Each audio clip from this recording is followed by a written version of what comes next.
আসসালামু আলাইকুম বন্ধুরা, আজকে আমরা সমাধান করব সপ্তম শ্রেণীর শিল্প ও সংস্কৃতি বইয়ের নকশাবুঝি অধ্যায় অর্থাৎ দ্বিতীয় অধ্যায়ের প্রশ্ন। তো তোমরা এই অধ্যায়ের রিডিংটা মনোযোগ দিয়ে পড়বে, খুব ভালোভাবে পড়বে।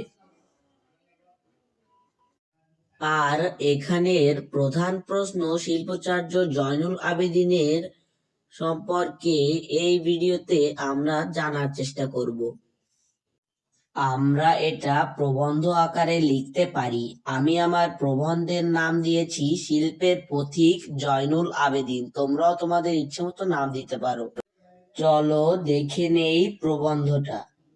তোমরা চাইলে এটা নোট করতে পারো।